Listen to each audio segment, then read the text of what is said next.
Ya, Ovario. ya chicos, ¿qué estamos observando? Ovario, así es, ovario. Al igual que el testículo, es la gónada femenina. Muy bien.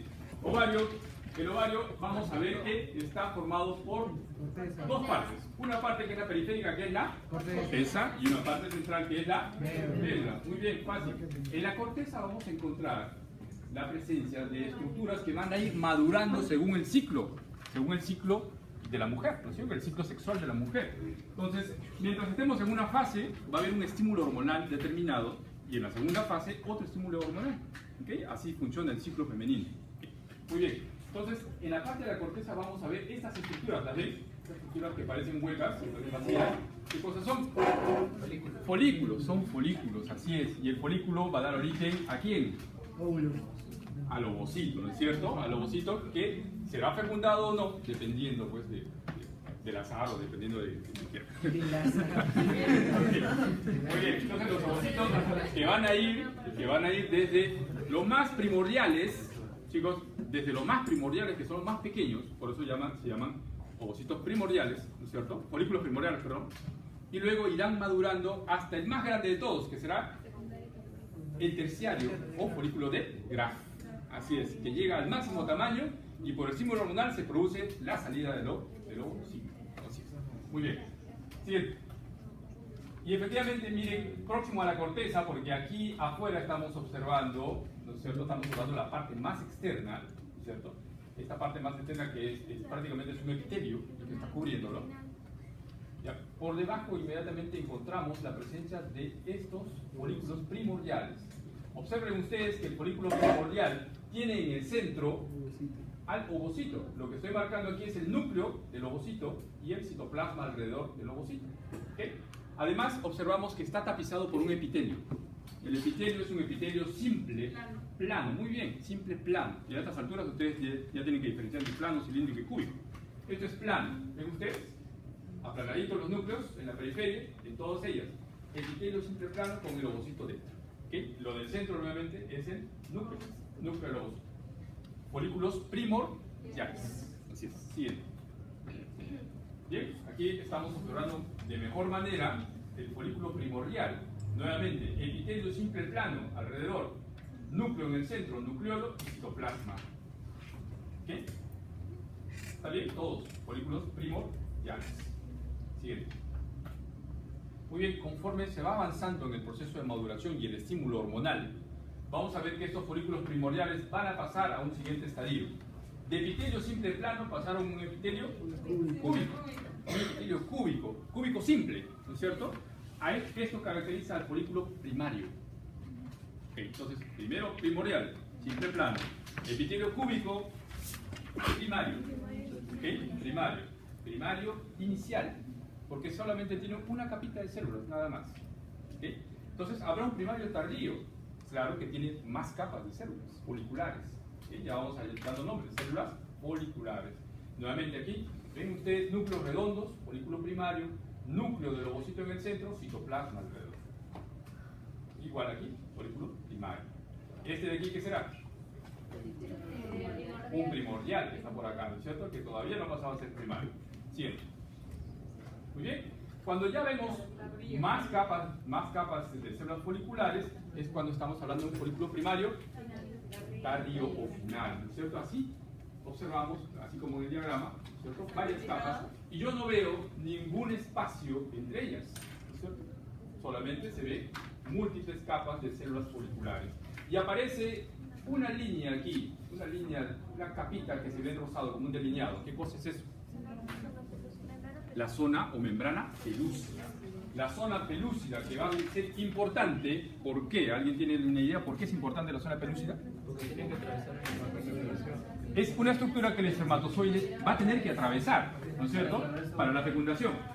Pero la zona pelúcida hace posible que se active el acrosoma, que es parte del espermatozoide. ¿Recuerdan ustedes? Tienen en su cabeza un acrosoma donde tiene enzimas para poder degradar la zona pelúcida y poder ingresar. Una vez que ingresa, la zona pelúcida se hace impermeable a cualquier otro espermatozoide, de tal manera que se asegura que solamente uno ingrese.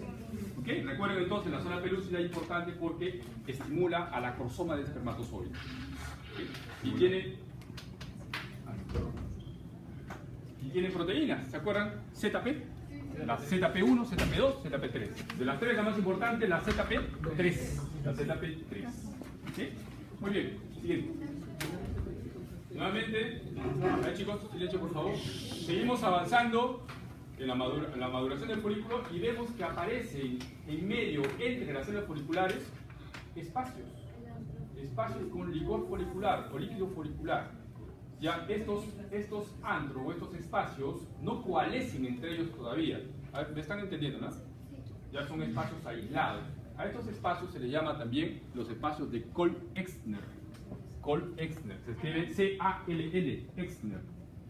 ¿Sí? Los espacios de Cole-Exner y que caracterizan al folículo secundario. Muy bien, folículo secundario. Entonces, no le decimos secundario hasta no encontrar estos espacios.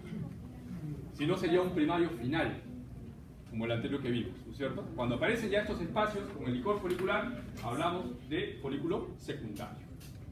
¿Ya? Característica entonces, los espacios o los cuerpos de Cole-Exner. Ok, siguiente. Ya. Seguimos avanzando y vamos a ver que estos espacios van a coalescer, van a unirse en uno solo, ¿okay? En un solo antro, el antro folicular. Van a quedar una capita de células foliculares alrededor del ovocito. ¿Cómo se llama eso? ¿Cómo se llama esta corona que aparece aquí? La corona radial, así es, la corona radial. ¿Ya? Y el ovocito queda suspendido a través de un pedículo, aquí, también formado por células foliculares. ¿Okay? Corona radiada, antro folicular. Esto caracteriza al folículo terciario, cuando ya coalescen todos estos espacios. Siguiente. Aquí vemos entonces folículo secundario. Vean ustedes que los espacios están separados unos de otros, los espacios de Cole-Exner, ¿no es cierto? ¿Okay? Y aquí ya han coalescido todos en un solo espacio, en un solo antro folicular, terciario. El ovocito aquí con su corona radiada, ¿cierto? Muy bien. Folículo terciario. Muy bien, ¿qué estamos observando aquí? Un primario tardío. Muy bien. ¿Y aquí? Terciario. Siguiente. El terciario, el grafo. ¿Cuál? Ah, no. Sí, es cierto. Todavía no se ha formado, estrictamente no han coalescido todos, sino se formó el cúmulo ópero. El cúmulo ópero es ese pedículo que habíamos dicho, ya que caracteriza el terciario aquí. Okay. ¿Ya? Corona radiada y un cúmulo de células foliculares que es el cúmulo ópero. Ok. Secundario de arriba. Siguiente. Bien, chicos, en la primera fase del ciclo sexual se estimula, se produce una hormona en especial. ¿Cuál es?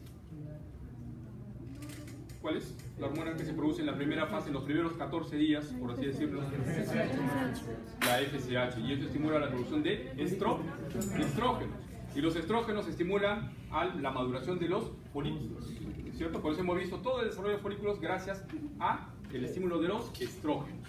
En la segunda fase, ya cuando no se ha producido la fecundación, porque el día 14 se supone, o los días alrededor son los días fértiles, ¿no es cierto? Si no se produce la fecundación, entonces este folículo terciario que ha eliminado el ovocito queda como una herida, ¿no es cierto? Incluso hay un pequeño sangrado, incluso la mujer experimenta un pequeño dolor, ¿no es cierto? Entonces, este sangrado, bueno, alguna más que otra. Ok, esta lesión o esta herida que queda, okay, luego se va a transformar en una estructura, que es el cuerpo lúteo. Así es, el cuerpo lúteo. Y ese cuerpo lúteo ahora con esas células, chicos, por favor, silencio, con esas células foliculares, ahora ya no se van a llamar células foliculares, ahora se llaman células las células granulosas. Así es, y tienen capacidad de elaborar hormona. ¿El LH elabora esto? Yo sabía que el LH se elabora en la hipófisis. La progesterona, principalmente la progesterona. ¿Por qué? Porque si se produjera el embarazo, el cuerpo lúteo va a sostener al embarazo los primeros 3 meses, hasta que lo haga la placenta. ¿Okay? Entonces, es importante la elaboración de hormonas por parte del cuerpo lúteo. ¿Okay? ¿Estamos todos? Listo. Entonces, la segunda fase se caracteriza por ¿qué hormona? ¿Qué hormona predomina en la segunda fase? En la segunda fase predomina la progesterona. Le estamos diciendo. La primera fase estrógeno, segunda fase progesterona. Así es. Bueno, la célula granulosa. Ya. Ok. Y eso mismo, chicos, y eso mismo va a tener que coincidir con algunas partes, con algunos órganos también, como el útero. En la primera fase vamos a tener un tipo de epitelio y en la segunda fase otro tipo de epitelio. ¿Okay? Primera fase nuevamente, ¿quién predomina? Los estrógenos. La segunda fase, la progesterona. ¿Okay? ¿Okay? Y aquí vemos en 1 todas las células granulosas, ¿no es cierto? Y en 2 la parte central que corresponde a la zona hemorrágica, que se ha producido por la salida del ovocito.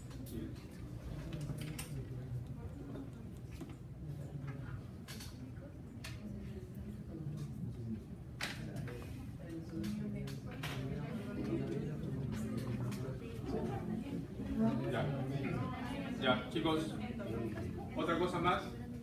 Estas células granulosas reciben el nombre, y así lo van a escuchar ustedes, de células granulosas luteínicas. Como es cuerpo lúteo, ¿okay? Granulosa luteínicas. ¿Okay?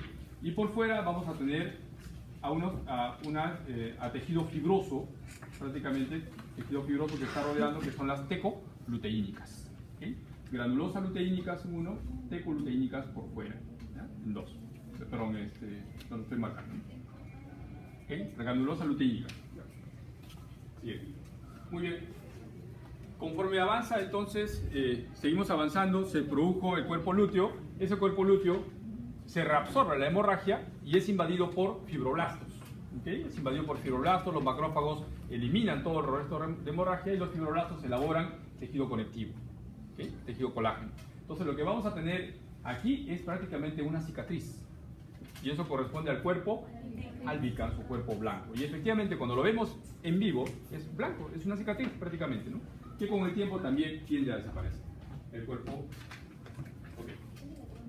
Esto de aquí es un corte histológico que corresponde a trompas uterinas.